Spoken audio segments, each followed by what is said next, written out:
Hey, it's Nathan with optionsforall.com. In this video, I'm going to go over my options trading results for the week ending March 6, 2026. I'm going to go over the positions that I closed, the positions I opened. We'll take a look at the week or two ahead. And then finally, I'll close out by having AI analyze my open positions and make any sort of recommendations that it thinks I should do with my positions. Now, I'll be using the Options for All options tracking dashboard to go through all of my options. However, these are real trades, real options, and you can see that I have my Robinhood account right here. So here's my portfolio. You can see all of my positions held and everything like that. So these are real actual trades. It's not paper trades or anything like that. Also, if you want to view my results as well, you could go to link in the description down below. I share my entire portfolio. So you could take a look at my open positions, my closed positions, transactions, analysis, and so on. So if there's something you wanted to take another look at, you could come over here and you could click in and see all my trades. You could view my roll chain history, etc. So link in the description down below if you're interested in checking that out. So coming back over to my account, and I'm going to be looking at the last 7 days. So we'll hone in on that. All right, so this is the total P&L realized this past week. So $1,032.48. I have one position still open that I opened this week, 100% win rate, so that's nice. There's my current cash balance. Now this is overall, it's not the last week my cash balance, but this is my overall cash balance.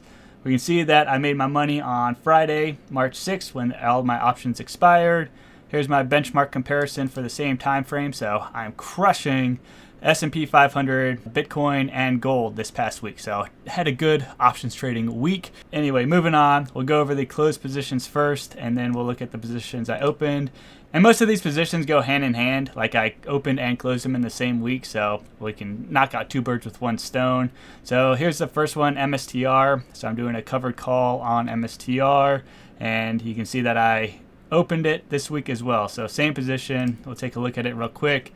So I entered it on Monday, exited on Friday when the option expired. I got a credit of $137.96, 100% return. So that was an easy win right there. The next one I had is IBIT right here. So this was another position that I opened this week, a covered call on IBIT. So you can see that I opened it over here and then I closed it right here. So we'll open that real quick. And so entered on March 6th, Monday, closed on Friday, total credit $377.44, 100% return on this particular position as well. So you can see that it was for 14 contracts at 27 cents per contract, $41.50 strike price. So that one also closed out easy because IBIT, it had a good open, which was great for my covered call, and then it dropped and I got to keep my covered call. Now ultimately I want IBIT and Bitcoin to rip to $8 billion, but in the meantime I'm at least capturing some premium on these covered calls. Additionally, I closed out a SPY iron condor this week, so let me open that position real quick.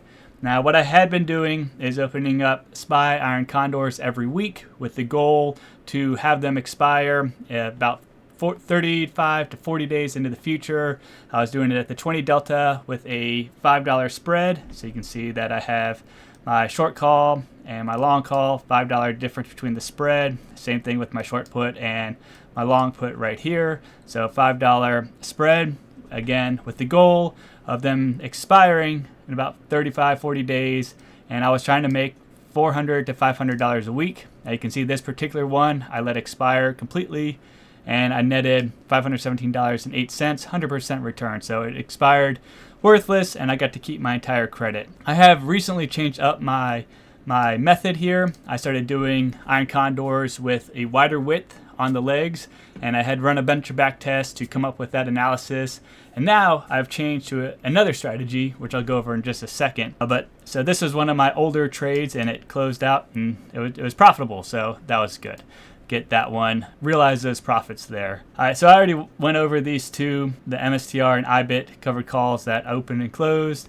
And now I want to go over this new strategy that I've been doing, which is on put credit spread. So I opened a new put credit spread, and this one is about 35 to 40 days into the future. So I've swapped iron condors with put credit spreads because I ran a whole bunch of back tests and found that put credit spreads tend to do better than iron condors. So again, I'm trying to do open one position every week and then close it out for about $400 to $500 profit. So that way I make $400 to $500 realized every week is my goal.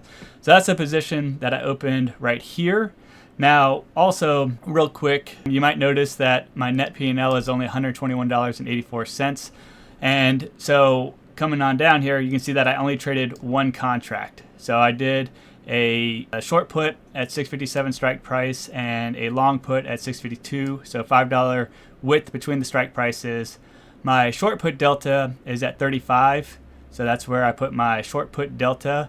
And also, real quick, I should mention that all the research and backtesting for this new strategy is in this video right here, so link in the description down below if you're interested in what I'm doing right now. Anyway, I opened this position and I only traded one contract. You'll see in another put credit spread position that I opened 8 contracts in order to get that $400 to $500 versus only $121.84 right here.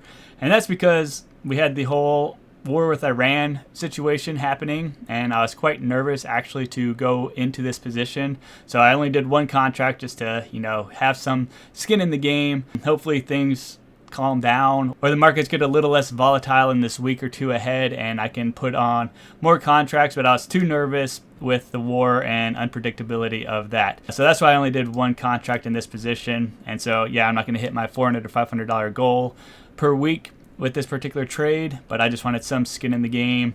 And so anyway, this is the position that I opened. And you can see that SPY is currently sitting at 671.98. So I've got about $14.02 extrinsic value on my short put position. And currently this position has an unrealized P&L of $3.16 or negative 2.6% return. So again, I opened it this Monday and I've got until April 10th for it to do something. So I'm not concerned about it. And again, it's just the one contract. So hopefully, it winds up being profitable. All right, so those are the positions that I closed and opened this week. Let me come over to my open positions as well. All right, so I have a iron condor coming up in 19 days till expiration, so about 2.5 weeks from now. So got a little bit of time. Nothing happening this week coming up.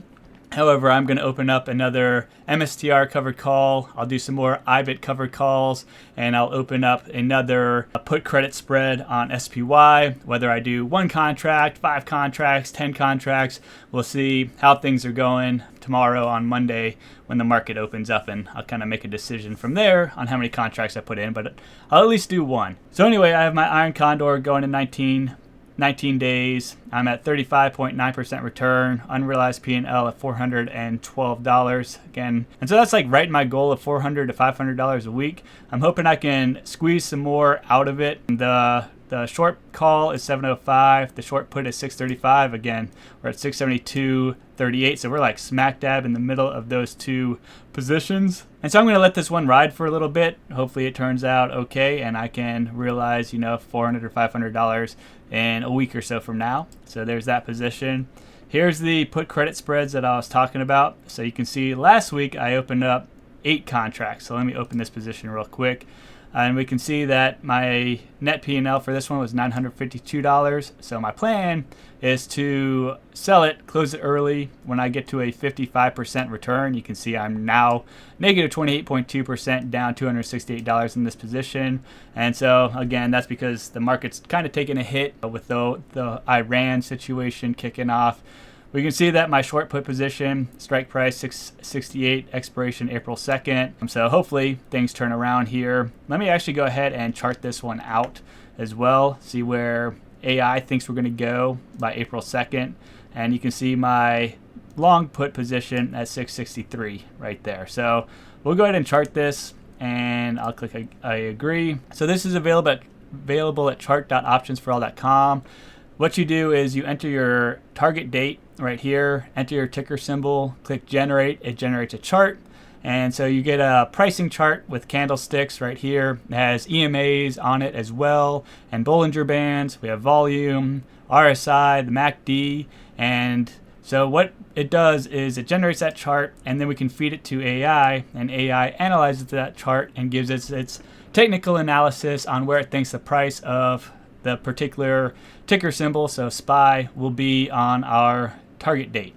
So we're going to let AI do its analysis and tell us tell us what it thinks the price of SPY will be on April 2nd, 2026. And while that's running, I want to go over to option strat as well. So I can just click this blue button right here, and it brings over our trade to option strat, and they have a nice pretty table that we can look at and observe. So here is my position right here. So if we look at this table right here, we can see the current price of SPY, and we can see that if the price of SPY stays where it is currently, we can see where the value of my position will be and where we need the price of SPY to go in order for me to reach my goal.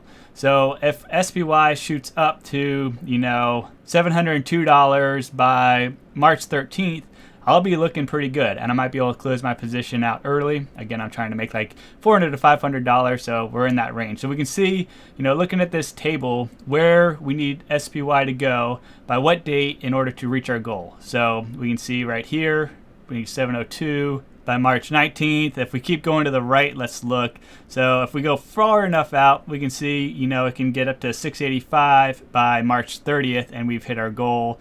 Alternatively, if it stays flat that whole time, well, then we probably won't hit our goal until April sometime. So as long as it stays flat. Of course, if it drops down, things start looking kind of squirrely, kind of bad right here.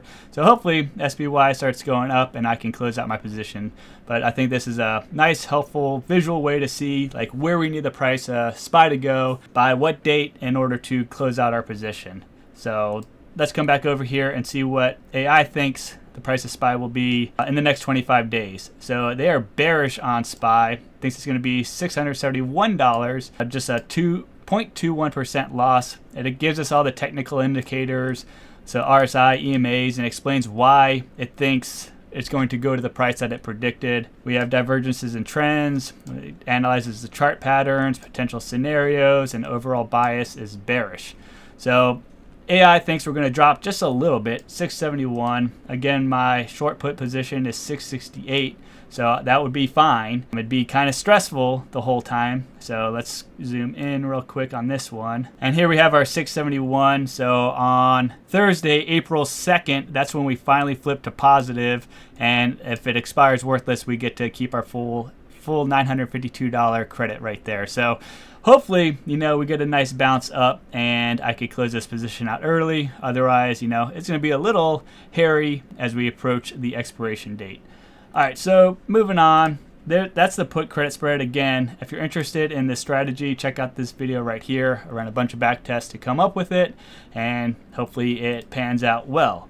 Of course, it hurts. Put credit spreads don't perform well when the market's going down, so we'll see what happens. All right, moving on. I already went over this put credit spread that I opened this week with the one contract. I have a long put right here. So when Bitcoin and IBIT were crashing a couple weeks ago, I bought some long put positions to defend against some cash secured puts out there. And I bought them as a hedge because Bitcoin was crashing very hard and I was concerned that things were not going to bounce back. And they've kind of stayed flat since then. But anyway, I still have that long put covering down on this cash secured put. So really this is also a put credit spread. I just bought them at different times.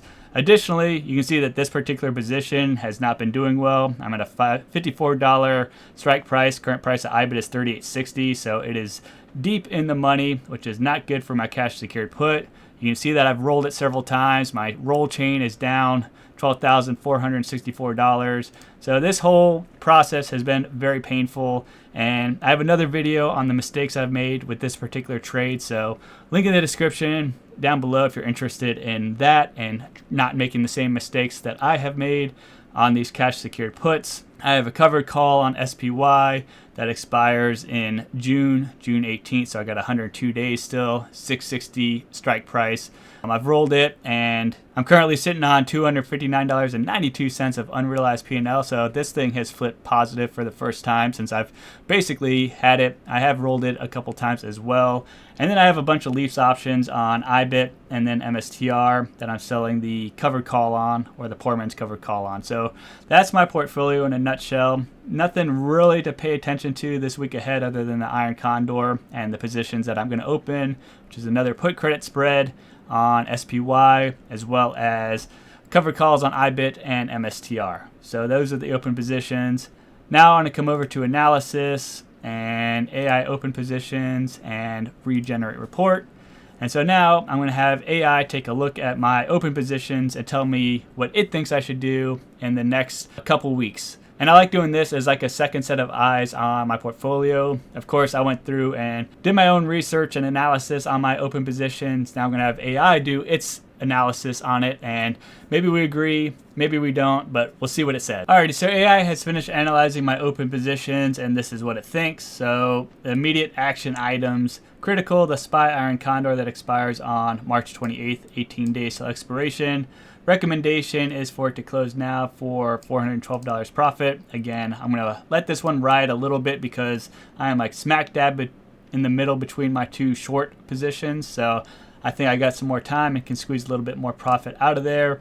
Unless, of course, the war and the markets start, tanking, well, then I should probably close it out. So I'm going to monitor this position. So I agree with its assessment there. High priority is my IBIT. $54 strike price, cash secured put, which I mentioned that I've messed up on a lot. And what it recommends right now is option A, take the loss now. I'm not going to do this one. Option B, roll again for the 6th time. I'm not going to do this one. I'm done rolling this position. Option C, accept assignment. So I'm going to wind up accepting assignment on this position when that happens, or if it happens, maybe Bitcoin and IBIT jump really high and I can have this option expire worthless and I can be done with this particular position. So I'm going with the assignment option at this time. All right, so some other things to watch closely. My long put. So I'll close out my long put when I close out my cash secured put position right here. So again, I basically have a put credit spread between these two positions. So I'm waiting on that one. Other things to watch. So the SPY levels, I need to watch that. The IBIT levels and the MSTR levels. So obviously a position by position recommendation. So it goes through all of those. My SPY put credit spread with the April 10th expiration date. Its recommended action is to hold, which I agree with. My other SPY put credit spread, and this is the one with 8 contracts. It says it recommends closing if SPY breaks below 665, otherwise hold through next week. So, okay, that seems reasonable. However, in my back test, anytime I did a stop loss or sold early, it wound up not being the right choice. So I don't know if I'm going to do that unless like really the markets are tanking and there's like no hope. So I'm going to play that one by ear, but that's a good recommendation. We already went over this SPY iron condor. Moving down to my SPY covered call. So its recommended action is to close the covered call and keep the shares.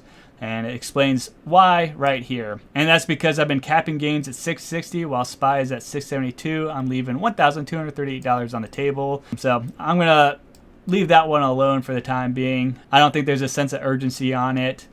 It breaks out my IBIT leaps positions right here, so you can see them all broken out right here. Combined stats right there. So I have 1 winner, 5 losers at this point in time. There's my delta, my theta, and so I'm losing $8.13 a day, or $57 a week in decay, holding these leaps positions. It recommends closing immediately the bottom 3 performers, so just close those out is what it recommends. I'm not going to do that at this time because I feel bullish on Bitcoin and IBIT, so I'm not going to close those out. However, the last time I did not listen to AI, I made quite a significant mistake.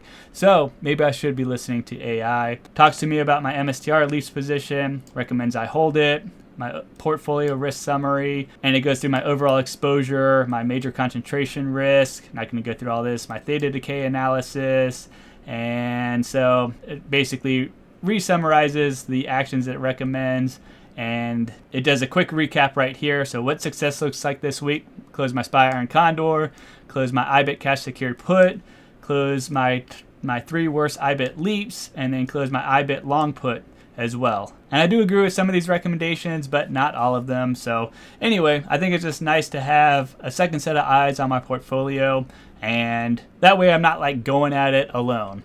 So anyway, that's it for this video. Links in the description down below if you're interested in checking more out, or if you're interested in the tool, it's available at tool.optionsforl.com or optionsforl.com. And yeah, that's it. Hopefully you have a great weekend and a great week ahead. All right, bye.